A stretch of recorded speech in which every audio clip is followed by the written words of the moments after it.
the area, the campfire destroyed about 85% of our town, and destroyed many of the neighboring communities, including Concow, Magalia.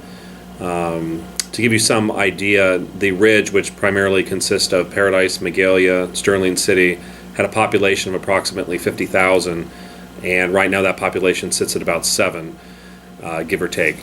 Most of the people that have lived up on the ridge have, found housing, and what I mean by find housing, not like they found a house, but finding places to lay their head wherever they can, couch surfing, travel trailers, parks, and whatnot. So a lot of our residents are all over the place. Chico, to my understanding, the estimate is approximately 15 to 20,000 people have, come to Chico, and we're very fortunate that, Chico has welcomed us.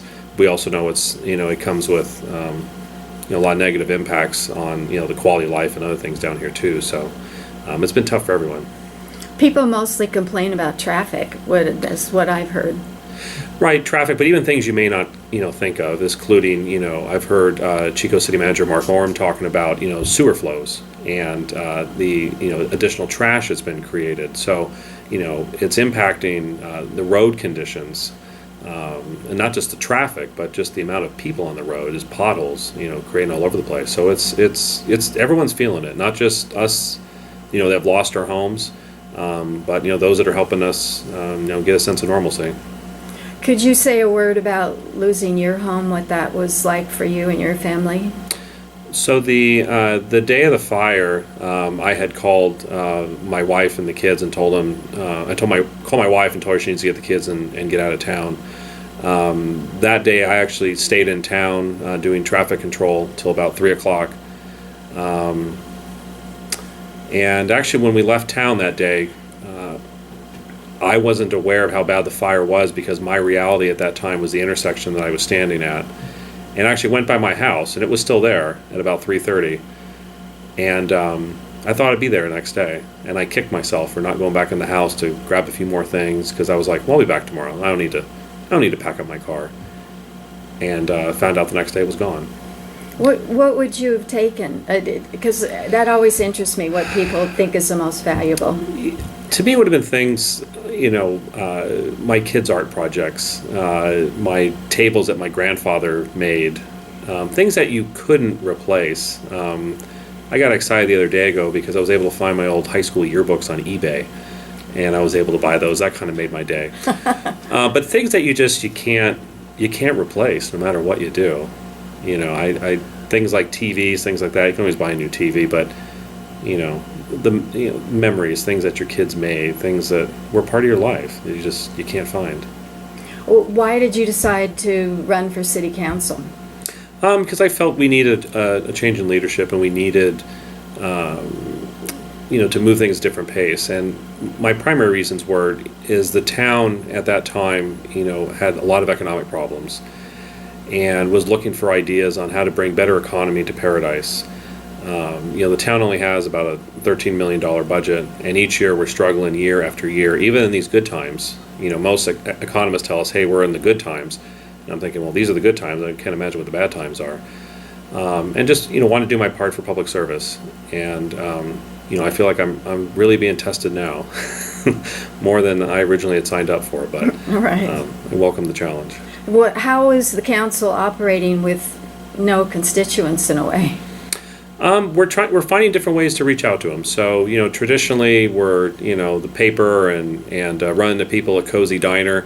And a lot of it now has been social media. Social media really has taken front and center stage on reaching people. That's been my primary mode to reach people. I know the town has been more active in their roles on social media. The people are there.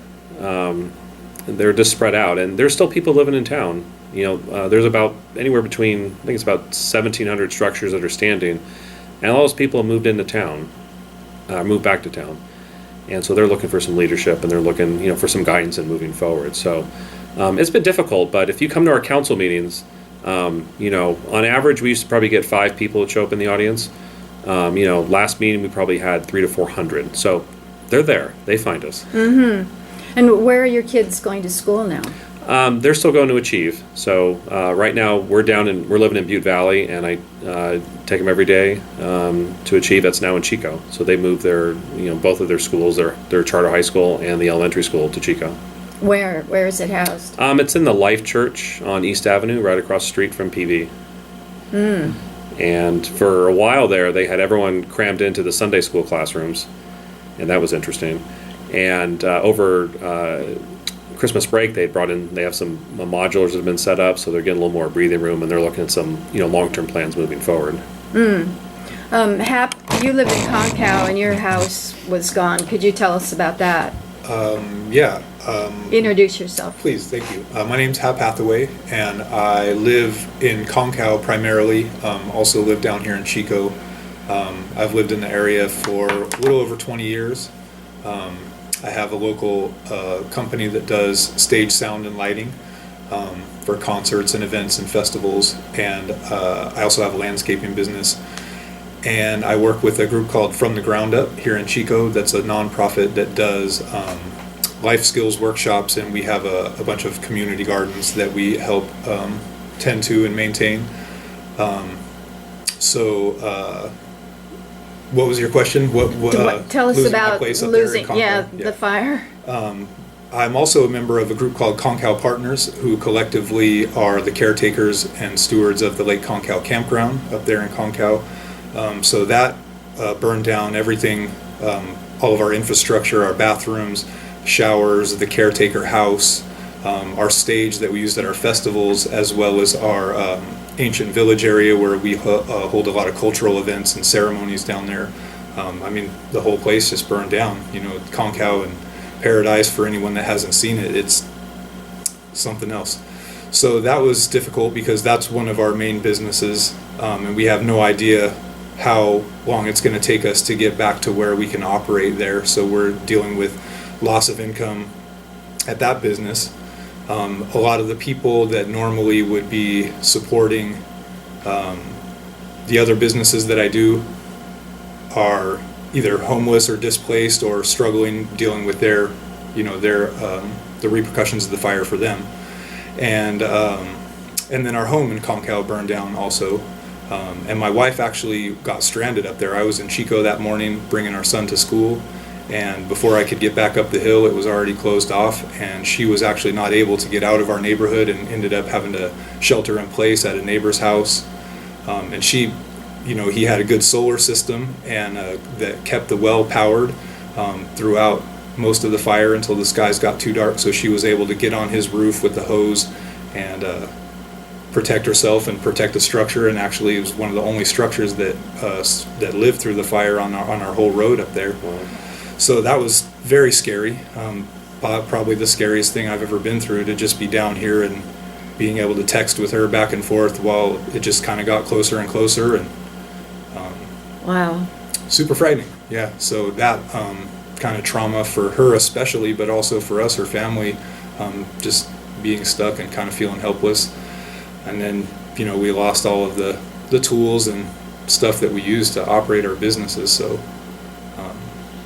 it's been rough, What about people like Dave Gazzetti who were burned out twice? I have this picture, once a fire goes through, then it's harder for a fire to go through again, but that's obviously not true. Well, it depends on the time frame. It's been 10 years since the 2008 fire. And so, most of us up there, after the 2008 fire, those of us who were lucky enough to not have lost our places during that fire, it wasn't nearly as devastating as this last fire.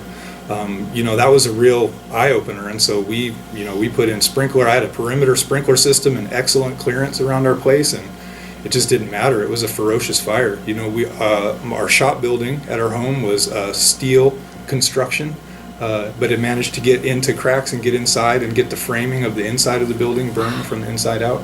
Our cabin that we lived in up there was sheeted metal roof, sheeted with concrete press board. It's like concrete plywood. We built, obviously not fireproof, but very fire safe, and that fire didn't care. So the grow back that happens though in 10 years of time in the areas that weren't well tended is significant. There were trees that were 15 to 20 feet tall that had grown back from that fire. So it just depends on the time. For the next couple of few years, it's not going to be a very high fire danger in areas like that. But once you get a few years down the road, the green comes back fast, and then it starts creating more wood. And there's lots of kind of wild stories of these fires were deliberate and they were like targeted smart meters and that kind of thing. What do you say to those rumors? Well, I mean, anything's possible out there. There's definitely a lot of dark forces at work in people's minds and ideas, but this one seems pretty cut and dry. There was a spot that sparked in a ferocious windstorm, and it just went for it. I think it's more a question of, I don't want to say negligence, but I think that, the old infrastructure that so many towns and municipalities are running on needs a lot of work, and there's a lot of different forces at work economically that make it harder for people who run city councils and local governments to actually allocate the funds necessary to do things. And then, of course, we know there are corporations who are not as fiscally or morally responsible as they should be, and so there's a lot of work that doesn't get done. No matter how hard we try at a local level to do something about that, So is your understanding that PG&E was negligent in some way? No, that's why I that word kept coming into my mind, and I don't want to use that because, the people who work on the lines and the people who do the actual work that PG&E or a company like that does are hardworking people that are, well-trained and go out to do their living. But, as you get into the higher levels of executive accountability for large corporations, we see things happen in the business world that are, there's criminals in every part of our culture. Being rich or being in charge of a large company doesn't make people immune to the temptations or strange ideas that lead people to irresponsible behavior like that. Why don't we pass the mic to Charles? And Charles, do you want to introduce yourself and how you got involved in this work? My name's Charles Brooks. I'm the executive director of the Rebuild Paradise Foundation, and my family, along with so many others, lost our home on November 8th. And that fire has caused so many friends and community members that we know and love to flee to other parts of the state and lose hope. And shortly after the fire, having conversations with close friends around the dinner table, sharing ideas about why we are going to rebuild and why we want to go back. You could see body language change. You could see the look of despair kind of disappear slightly. And you realize that just by talking about our community again and reminding them of the things that we know and love, you start to see some of that hope come back. And my wife and I were talking at great length, many walks while we were trying to process what happened in our own lives. What can we do to benefit our community? What types of things can we do in the long run to help? And got introduced to some people down in the Bay Area that experienced the same thing 15 months ago, with the Sonoma, Napa, and Lake County fires. And heard of some projects that they were working on and some foundation efforts that they started, and found good mentorship in these folks. And that was kind of the start of us getting off the ground, and now we are identifying our areas that we feel that we can have an impact for the long haul. So I'm thinking 7 to 10 years of needs for being able to incentivize and attract and retain residents and businesses to these disaster-affected areas, because you're not going to get residents without businesses, and you're not going to get businesses without rooftops and residents. So it's chicken and the egg. We got to kind of get both going at the same time. And our goal now is to fundraise privately to be able to provide different types of incentives, especially the area that we realize is going to need a lot of help and focus is what some people define as the missing middle. So the Paradise Ridge was home to about an estimated 1,400 of the 3,000 tradespeople in Butte County, and they're now scattered. They don't have housing anymore. So we already had a huge demand for housing in Chico and Orville as well. And now the tradespeople who we relied on locally are scattered to the wind.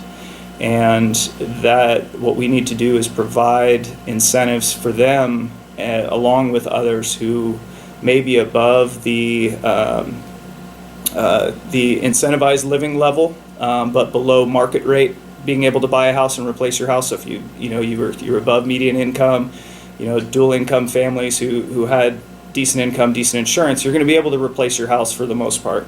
But folks that either didn't have decent insurance, or now they're looking at 30% higher building costs, and maybe their median income is above that assistance level, they're not going to be able to afford to move back to a place that traditionally had the capability of home ownership and rentability.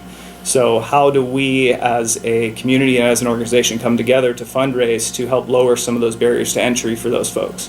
So that's what we're focused on right now. We're building out a really talented board of directors of people who are actively engaged in the community members, fire survivors, as well as leveraging these relationships in the Bay Area and Southern California to really start to gain some attention and traction, and put some best practices in place for post-disaster response.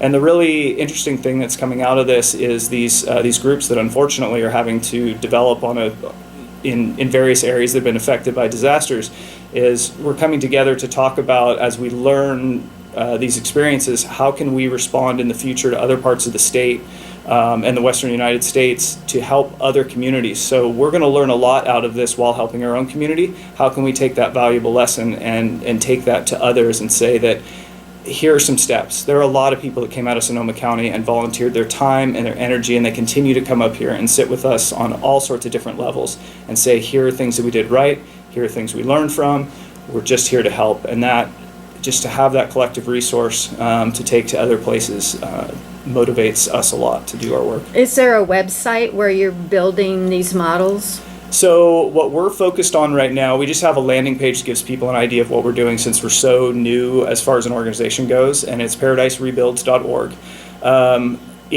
Probably in about 3 or 4 months, you're going to start to see our resource library take shape, which is going to take advantage of some of the resources that have been developed elsewhere. But that resource library is going to start to capture ways of lowering those barriers to entry. And I don't want to put too much out there now, because we have stuff in development that still needs to be vetted and understood before we put that out there. But that's one of the things we're focusing on, is how can we lower those costs that we can control and that we can put forth. We're not going to be able to control building materials very much, and we're not going to be able to control labor. But there are variables and things that if we as a building community, an engineering community, an architectural community come together with, that we can do to help lower some of those costs for people that really need help getting back into homes. But you're suggesting it'll take 7 to 10 years to really... I'm throwing that number out because my wife and I are like these super saver planner types. Like, we had life insurance before all our friends thought life insurance was cool. We try and save for that rainy day. I'm trying to use that same model of, hey, think about it this way. 12,000 structures, you build a house a day, it's going to take 40 years to replace that many structures. It's pretty sobering when you think about it that way. And just to give some perspective, on a good year, the town was building 25 houses a year. In a good year. So, even if you take his model, but your calculations, it would be a monumental task for our town to be able to have those trades, that labor, to be able to get up the hill. Well, let's come back to you. Amy, why don't you introduce yourself and tell us about your program. You bet. My name is Amy Beadle, and I'm a Chicoan, and so my experience with the fires was different than these gentlemen whose families lost their homes, and for that I'm so sorry for what you've had to go through.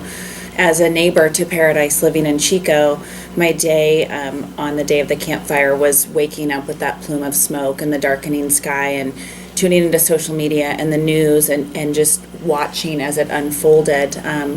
And by about 11 o'clock that morning, I had a pretty strong sense of how bad it would be.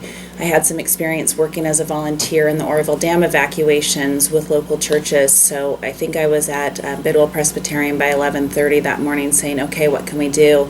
Because we're going to need help, and we're going to need help now. So very, very quickly, I think by 2 or 3 that afternoon, we were starting to receive truckloads of supplies. We were reaching out to individuals and other churches about housing, looking for those immediate needs to help folks in those first few days. And so that was really where my involvement began. Very quickly, we realized how long-term this was going to be. And so got together with lots of nonprofits in the area as different agencies began coming in, FEMA and Red Cross. We connected with them, as well as with those folks from Sonoma County and Lake County and Napa, to talk with them about their experience. And out of that came the desire to build what is called a long-term recovery group. We've modeled it after a similar group down in the Bay Area in the wine region based upon their fire experience about 14 months ago. They've been amazing, as Charles mentioned, lots of resources and folks who have come to us and shown us their model, what worked for them. And so what it's really become is a meeting ground for all of the folks who are involved, all of the helpers, the different agencies, the churches, the nonprofits, the immediate disaster relief folks that really flooded our region. And while it's really become a meeting grounds for that and to help to not to duplicate resources, we know that we have a much longer term effect, and so that's really what we're looking at. We're also looking at that 7 to 10 year model of what does our region and community need and how can we help provide those resources and keep folks' attention on this tragedy. It's not going away just because it's off the front page of the paper. So what are you doing for someone who doesn't have housing? So right now we're really looking at strategies and different resources. So we have a housing committee that's working with the different housing authorities, city and town council, working with all of our neighboring communities to help identify places in which we could do some temporary housing as well as what that long-term build-out looks like. The committee itself won't be handling funds or building lots out, but our hope is that we can help to bring those resources together and match them up where needed. So you don't administer funds? You Correct. kind of connect people and Yep. programs? Yeah, we're definitely a connector. We do have representatives from most of the larger foundations, such as North Valley Community Foundation, that are very active on the committee. So it's been very helpful to be able to point different agencies towards North Valley as a place for them to gain resources. So if there's one coordinating group, what would that be? Or are there just many? Right now, I think because we're just so in the midst of it, there are so many, but our hope is certainly that that long-term recovery group is making those right connections. And again, really, it's just avoiding that duplication of efforts. Yeah. Yeah, right out of the gate, we had, I think, 15 different people and agencies that were distributing resources and truckloads of resources like water and clothing coming in, and it became almost a secondary crisis of where do we store this, how do we distribute it. So that was probably our very first lesson learned, and the fact that that floodgate had opened and it was so amazing to see so many resources coming in, but we weren't equipped to handle them. So much like Charles is looking toward the future and how we can help model this for other agencies, our hope is that we can also put together some planning for those volunteer organizations and churches and nonprofits that just really want to lend a helping hand. Okay. Why don't you pass the mic to Ed? So, Ed, introduce yourself, please. Sure. My name is Ed Mayer. I'm the Executive Director of the Housing Authority of the County of Butte. The Housing Authority is a nonprofit public entity serving about 3,000 households in Butte County with affordable housing. About 2,100 of those units are rental assistance, where we help people pay their rent, and about 900 units are units we own and manage ourselves. And what happened to your units in Paradise? The Housing Authority lost 12 units in Paradise. We had a 12-unit apartment complex, the Cathy Court Apartments. They were burned to the ground. The residents, we promptly refunded their security deposits and prorated rents and sent them on their way, as many of the landlords in Paradise did. So we lost a property. We don't quite know the outcome of the property yet. The dynamic of site clearance and making that site available for development again, and insurance proceeds, and then our lender involved, the loan that we had on the property, all of those come together to make a very complicated unraveling for what happens to this property eventually. So that actually, is a good example, is going to play out at property after property after property. You have lender interests, you have insurance interests, you have the owner's interests, you have environmental interests, you have site clearance issues and environmental issues. All of those come together to make a very complicated unraveling by way of rebuilding the community. For example, just the water infrastructure alone, not having a working water system in the community is an enormous obstacle to getting back on your feet. So as far as you can tell, what's being done to address that need?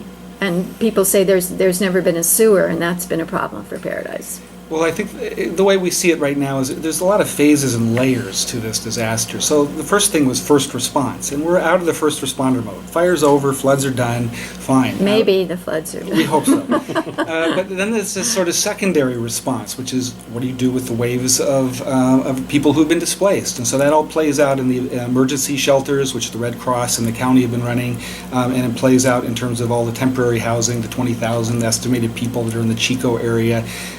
So there's this sort of secondary effect. What happens to everyone who is displaced? And that, one of the things that's important here is to recognize this disaster is relatively unique amongst disasters. The most similar disaster that's occurred nationally was the town of Joplin, Missouri, that was literally erased by tornadoes. Tornado. One night. And the reason we're similar to, this event is similar to Joplin is because unlike, for example, down in Sonoma County, where only half the community was lost and a commercial core was left, in Paradise, it was all wiped out. I mean, 90%, 85, 90, 95% of the community was wiped out. So you don't have a commercial core, you don't have a residential fabric anymore. So it presents a unique problem. How do you rebuild that town? We talked a little earlier about the chicken and egg piece. You can't have commercial without residential, you can't have residential without commercial. I was in one other disaster in my time back in the late 80s. I was in the Santa Cruz earthquake, the Loma Prieta earthquake, which destroyed a lot of Santa Cruz and the fabric of the downtown of Santa Cruz. It's literally taken Santa Cruz 25 to 30 years before you can go to Santa Cruz and not see the effects of that disaster. So my best guess in Paradise, when you're rebuilding an entire community, 5 years to get an essential core function going. 3 to 5 years, probably 10 years before you have a viable community, 20 years before you don't know what happened. People are angry at FEMA for not letting people live on their land. What can you tell us about that? They don't want them to live in the toxins from the fire, which is understandable, right? It is a bit. The issue with FEMA, I don't know whether it's regulatory or statutory with their program, but they can't clear a site if someone's living on it. So the town council of Paradise, my understanding was, and they were forward thinking in a reaction to the disaster, they said, okay, we're going to allow you to occupy your property with a trailer temporarily, not knowing that FEMA would say that you can't do that if they're going to clear that property. So in order to clear those properties, all those temporary residences are going to have to be relocated. So again, another displacement. So we're seeing displacement after displacement. The other thing I'll finish with is Paradise was unique in that amongst other characteristics of the community, Paradise held a unique position in the state relative to its ability to house low-income seniors and disabled. There was just this collision of circumstances in Paradise, part of the evolution of the community, that it serves significant amounts of seniors and low-income seniors, and we've seen them displaced. And we've seen them in the shelters, we've seen them scattered all across the western United States. A lot of these low-income families have no recourse, no associates, no friends, no resources, and so they're really stuck. There's no place for them to go, and so we see this very earnest wanting to stay in the area, which is pretty typical. But in the Chico area, people are holed up in every spare room, every nook and cranny, because they do not want to go anywhere, because this is their home. And they have jobs here. They had jobs, relations, families, networks. Kids in school. But most importantly, they had a niche where they could at least make their wheel turn between the cost of living and their economics. That niche is lost. I had a friend tell me the other day when he first moved to Paradise years ago, he rented a hovel for $50 a month. He got married and raised his family there, and then bought a house later on. But it's that kind of stepping stone, that opportunity for the folks who live in the hills of Northern California. There's this culture that lives around the edges. It's low income. It's not always desirable, but it's the plain simple fact that there's people who live in ways that are not as conventional as what we see down here in the valley. And it's a unique population, and they've been displaced terribly with little recourse. So where are those frail elderly people with no money? Many were in the shelters. But those, the Red It's- Cross closed those down, The right? Red Cross has closed the shelters. Theoretically, they're either in temporary assistance in RVs or trailers, or they're living with friends or family, or they may qualify for what ultimately will be some FEMA manufactured housing units. FEMA wants to bring in, they say, 22,000 units. I think there's about 500 placed right now around the county and in Glenn County. So there'll be a bunch more, and we don't know how many will qualify, but there's this disconnect between who was displaced and then who can take care of themselves. I have friends who were displaced the day after the fire. They came to Chico and bought a house. That's one end of the spectrum. Yeah, right. The other end of the spectrum is, for example, the 85-plus-year-old grandmother who's single, no living relatives, fixed Social Security income with 2 dependent grandchildren, both of whom are disabled. Wow. What do you do? What do you do? So we've had enormous triaging efforts, literally one household at a time. So you start talking 12 to 14,000 households, it's an enormous job. In my world, when I think about building housing, at the Housing Authority, we talk about building a 50 to 100 unit affordable housing project. It typically takes us 3 to 7 years to produce such a project, if we can. So when you're imagining replacing 12 to 14,000 units, we're looking at a long, hard road here. This is just the beginning. But before we go to Michael, Governor Newsom really emphasized housing in his State of the State address. So does that mean there'll be money coming towards more affordable housing? Well, we had 2 propositions on the last ballot that involved state money, and those both were approved. From what we see, there's a lot of money coming to housing production in the state. The legislature is getting after that. What we're not seeing is any real shift in the regulatory landscape that brought us to our impacted housing markets in the first place. In other words, our housing shortage was a plain fact before the disaster. We have a hyper-impacted market now, but we had an impacted market before because in this state we have a very difficult time developing housing for our citizenry. What's an example of difficult regulations? For example, where do I start? CEQA, for example, the California Environmental Quality Act, which was designed to be an act that struck a balance between the interests of the environment and human needs. But in its application over the many years it's been in place, at least from our experience, we've seen CEQA used as a bludgeon to prevent the development of housing. So in other words, it's rare that we bring forward a housing development of any significance that doesn't get an environmental challenge. Is that right? Is it wrong? I don't know. It's a choice, but it's where we're at. Another example, the Williamson Act, which basically puts a green line around communities. It was designed to preserve prime agricultural land, like our orchards out here in the western part of the county. We have a green line. We can't develop past that. Well, as soon as you put a boundary around a community, you limit land availability and you immediately affect the price availability function. And so in Chico, this is a good example. We have mostly captive land. It's very unavailable and very expensive. And part of that is a function of our having limited the town boundaries, the growth boundaries. Again, right or wrong is a choice. Another example, Prop 13. Which basically levels property taxes for anyone who owns a home or owns a business. But for anyone who doesn't own a home or doesn't own a business, they have no such protections. If they're a renter, they're subject to rental increases.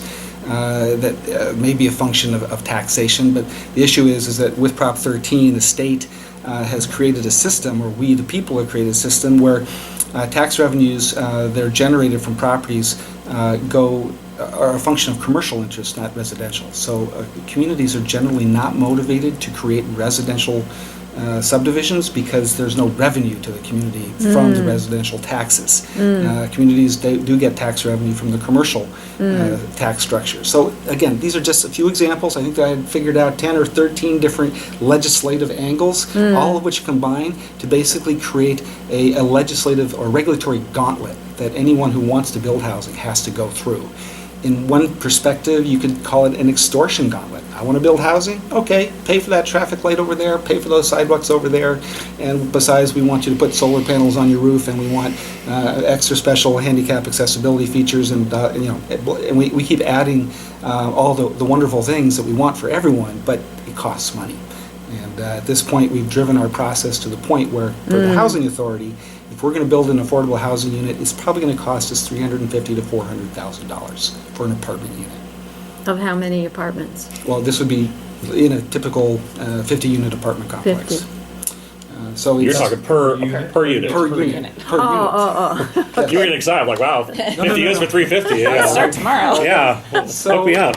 But it opens up. So my whole point here is with the regulatory environment, it leaves room for an enormous amount of creativity.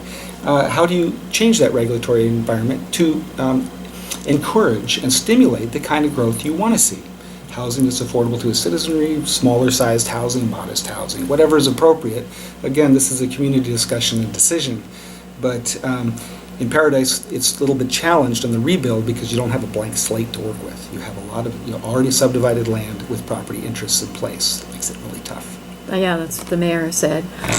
Michael, tell us what's happening to people who thought they were going to put their RV that they bought on their land, and then FEMA said, no, we need you to move again. Sure. What happened is, so the town and the county, recognizing the housing crisis, losing all these housing units, we gave people an option that said, hey, if you can't find anything else, because we're not suggesting that you come live on your land because we don't think it's a good idea, but if you can't find anything else to go to, we're going to let you live on your land.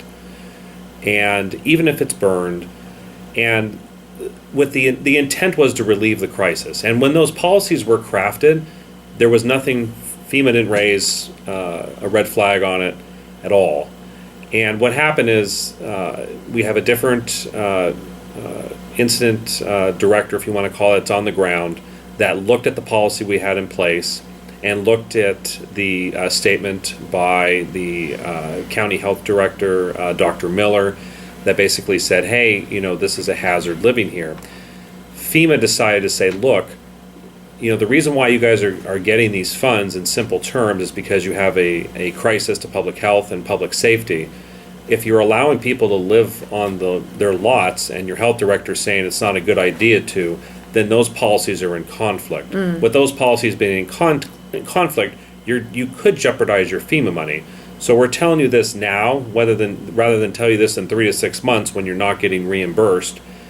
And then people would say, well, why didn't you tell us this 6 months ago? Right. So the decision came, and it was a very tough decision. It was like, if you don't want to risk losing the estimated $1.7 to $2 billion for the cleanup, then you can't let people live on their properties. And that was a decision that was extremely tough to make for me personally, and I can only imagine, my counterparts at the county, because we'd already told people it was okay based on the information we had. I think one of the large problems that's happening, is we've never had a disaster this big, and we've never had to have cooperation at this level from so many different people, from the state, from the feds, from the town, from the county. I think that's difficult to do, and with that, you're going to have these hiccups, for a nice way of putting it, because no one's ever done this. We're unfortunately having to write a playbook. The silver lining of having that playbook is it's a way to bring in funds, and it's a way to talk to other legislators that represent other communities to say, I understand we're not your constituents, but at the same time, if you invest in us, you're investing in a playbook, and you're investing in guidance when unfortunately another disaster is going to happen. But that's been the FEMA thing. It's been hard, for people to wrap their head around. And, as an elected, the choice came. It's like, do you want your town cleaned up? You're going to need this money. And we didn't have a choice. Well, especially because it's toxic. It's not just like an aesthetic thing. It's you don't want your kids breathing that. No, and it would impede our growth. As we've heard from this panel, and just in general, 7 to 10 years before you'd have like some sense of normalcy. But if we were faced with lots that weren't getting cleaned up, as was mentioned, the Ridge wasn't a rich community, so a lot of people, even if they had insurance, they were probably underinsured, and then those that didn't have insurance. So without this program in place, there would be no one to clean up the lots. The county doesn't have the money. The town definitely doesn't have the money. So yeah, we had to do it. So we can have clean lots, so we can try to bring in those affordable units. But the regulatory component is something that needs to be changed. And I don't know if our legislators at the state level have that appetite yet. I mean, it's been a growing problem for many years. And, everybody talks about, hey, we want affordable housing, but at the same time, they just keep piling on more and more rules and standards and fees and, all these mitigation measures that the economics of it don't make sense. And we're seeing what happens when the, economics don't make sense. What about all these millions of dollars that are in these funds? What would you like to see? Or can you say to them, we want the money for this or that?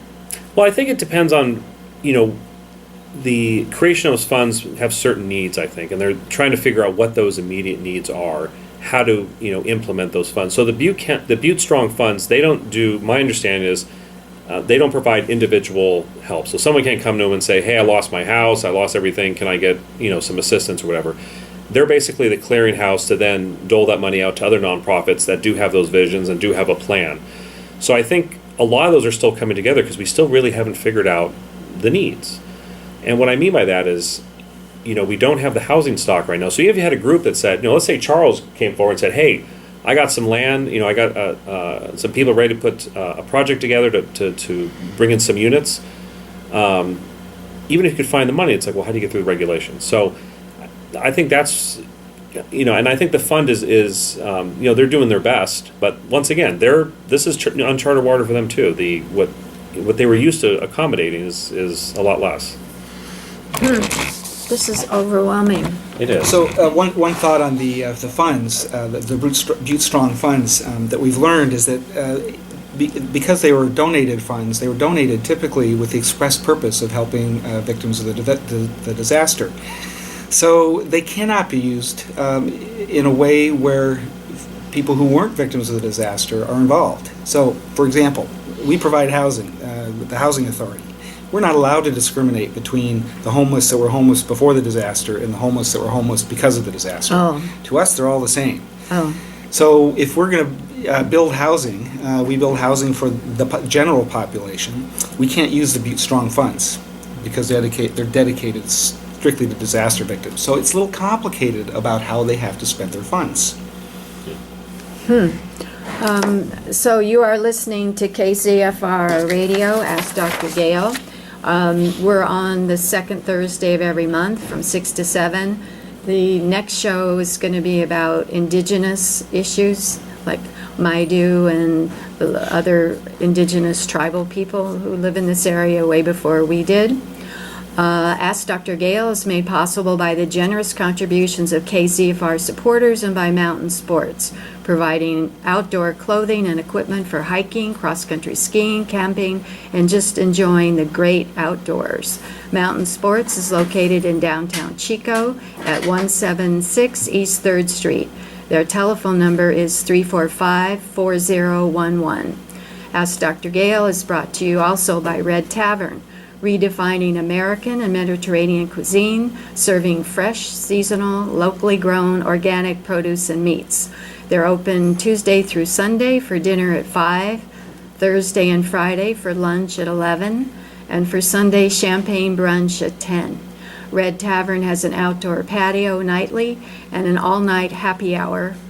Really? All-night happy hour? How can you do that? On Tuesday. We're going after this, right? It's on Tuesday. Live jazz on Wednesday and an early bird dinner, 3-course dinner special from 5 to 6 p.m.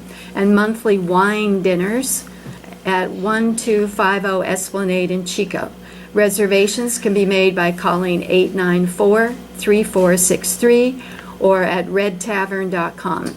I want to let you know that I video the panel, so you can see this discussion at go to YouTube and search Gayle Kimball, GaylekImball, and you'll find this one. And I'm also working on a book about visionary scientists, and so the interviews where some of these people are on there, and I even included a Nobel Prize winner in physics. And I asked my grandson, who's 8, do you know what physics is? And he says, yes, it studies anomalies in space-time.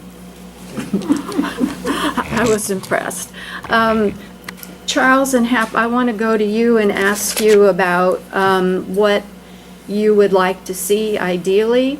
And I'd like listeners to know about the Fearless Cities movement. The Fearless Cities is a book called A Guide to the Globalist Municipalist Movement. Barcelona is kind of the key, but cities around the world are doing these kind of programs, which we can talk about later if we have a chance.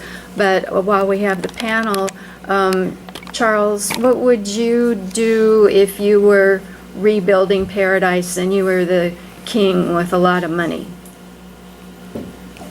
I don't ever want that amount of power. Just pretend. Just pretend.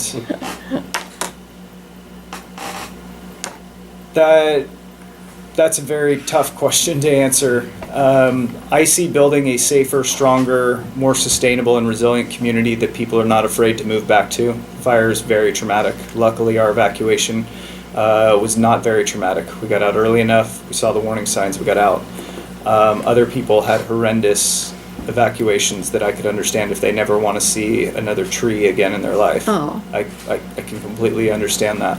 But I would love to see a balanced community where we've got all different income levels like we did before, a vibrant downtown core that's both walkable, that has centralized sewer, so we have the brew pubs, we have attractions for people to go to on the weekends, places you want to take your kids, you want to stay there on the weekends instead of kind of being a transient community that goes out of town on the weekends, unless you like the mountains and you like hiking and that type of thing, because we just have this amazing, beautiful place. It just needs to be made stronger and more resilient. Better building types, smarter building, neighbors recognizing that I need to do a better job of vegetative maintenance at my property, and I need to do that for the good of the community. Not just I'm going to let my property pile up and just be a tinderbox, but we need to think about how we interact with the wildland interface now, because it's not changing. In 5 years, the canyon's going to be grown right back up with brush that's very highly flammable.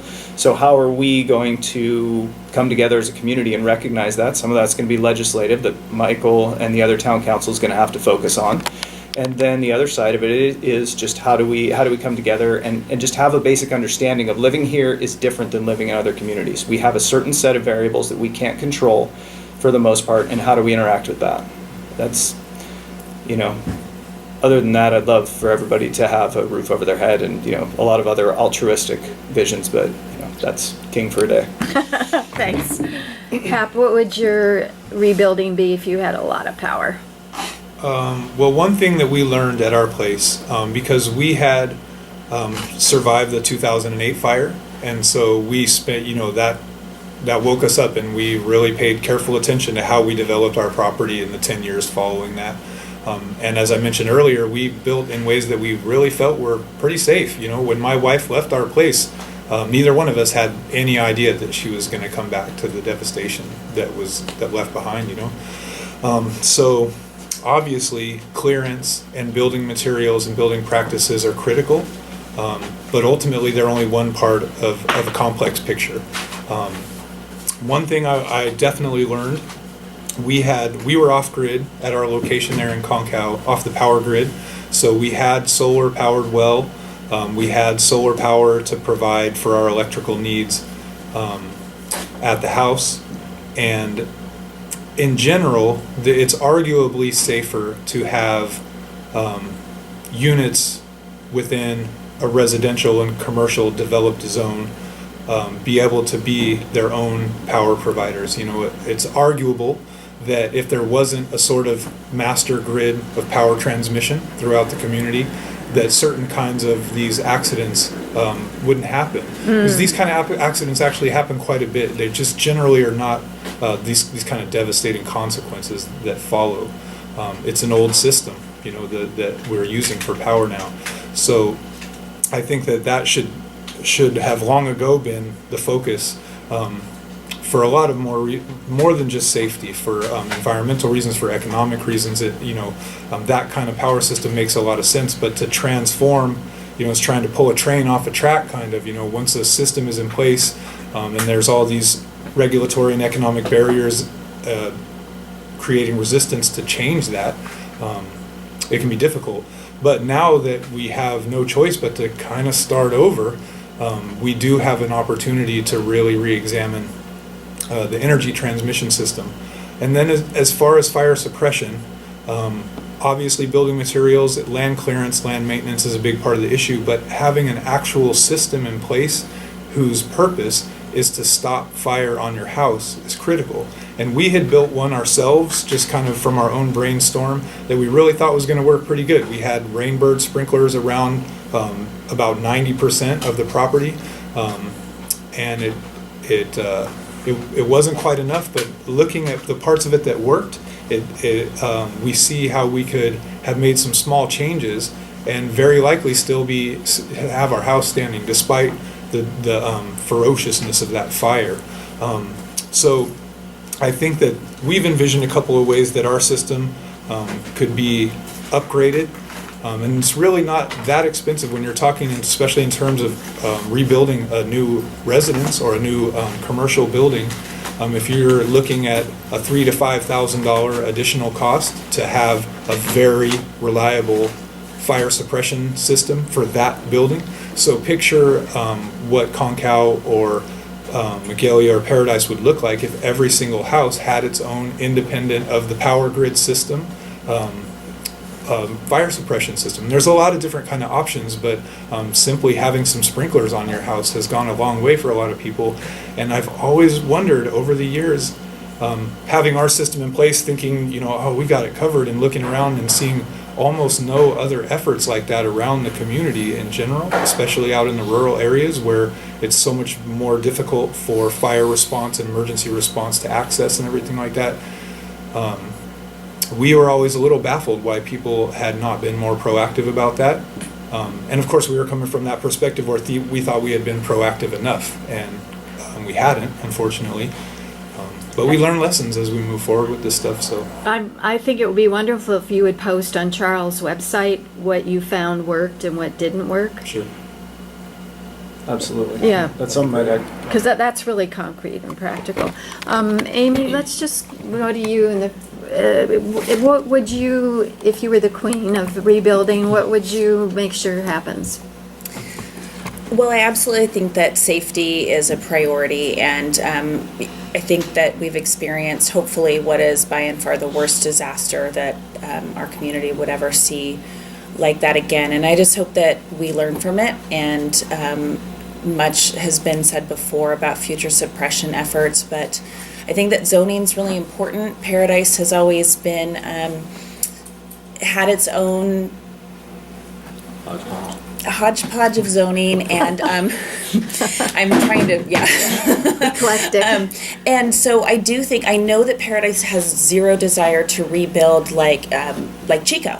They don't want to be Chico, and all of my friends who live in Paradise love Paradise for its idiosyncrasies and feeling like they had control over that private parcel that they owned and loved. And while I absolutely see the value in that and wouldn't want that any other way, I do think that we have to look at some long-term sustainability standards and safety, and looking at what that envisions for Paradise in the future. I don't think that Paradise will ever rebuild in the exact same way. I hope that we use this to grow it in a way that is more sustainable and more safe for the community. And I just have this vision of bike lanes and parks and HAPS community gardens and municipal swimming pools and the things that could be implemented in the rebuilding. Ed, as an architect who thinks a lot about housing and building, what would, if you were the king, what would you do? I think any good architectural project starts with a good program, and the program always revolves around a vision. And I think it's very important here, and there's a wonderful opportunity here for the community to vision what it wants to be. And the collective vision I would select would be to create a community that would demonstrate to the rest of the state that is also housing impacted, we have an opportunity to create a new community here. Let's do it in a way that's a model community. Yes, that addresses, yes. hits on all the cylinders: community safety, affordability, viability, beauty, sensibility, all these values that we want to embed. Recreation That's the for opportunity kids. here. So it's a really cool opportunity. It's very rare you erase a community and have the ability to build it again. But who do you see leading that kind of effort? Mike. City council. It would start at council because that's really the elected leadership. That's Yeah. the electoral head of the community, and I think it starts there. Mike, in the minute we have left, you're on. Well, I guess it's all up to me. Yeah. I think, the other paneliers touch on those points is, the silver lining of this is we all get to be part of building a town. And I think that's a pretty awesome thing that we get to be a part of. It's something to tell our children. It's something that, we're going to be the trendsetters. We're going to be essentially the, modern day pioneers of paradise. And, while that comes with, I won't say glamour, but it also comes with a lot of responsibility. And I think we're going to have a lot of tough decisions to make. But this is really an opportunity to show the state and, show part of the country, like, here's how you can do something better. Here's how you can take what was great about Paradise. Because what made Paradise great wasn't its buildings, wasn't its potholed roads, it was the people. The people is what made the town. It was the kind of place where, neighbors kept, gentlemen opened doors for ladies still, and your neighbors baked your cookies. You didn't wonder what was in them. I mean, it was that kind of place where they took in your trash cans, and that's what we want to rebuild, but we want to make it safer. So we want to take what was great about Paradise and make it better. And I feel that, with people like this here and other members of the community, that we're going to have a pretty awesome town. We started out, though, with Mayor Jones saying that we don't have that much power because everybody has their own private land. So how much autonomy do you really have to do something that's Well, I think a model? the town's power and government's power is going to be in its in the infrastructure as far as evacuation routes and things like that. And I think the big obstacle that we have is a lot of our citizens, I don't think, understand about what is better to build and what makes it more fireproof. So I don't think it's a matter of people in town, hey, just want to build it back just the way it was, because at the end of the day you're not going to be able to do that. Even if government was completely out of the way, we're not going to put the town exactly like the way it was. So I think by demonstrating how, hey, we can still live in Paradise, and here's how to make your home safer, because people want to go back to their home. People want to have a home. If there was a fire, they can go back and it's still going to be there. So I think by leading by example, because as he mentioned, we do have those property rights, and those are things I would never trample upon. But at the same time, we want to show here's how we can do things better and lead them by example and let them know, okay, this is the choice I want to make because you've demonstrated it's a good choice. Great, thank you, panel. Thank you. Remember, it's going to be on YouTube under Gail Kimball. So you're listening to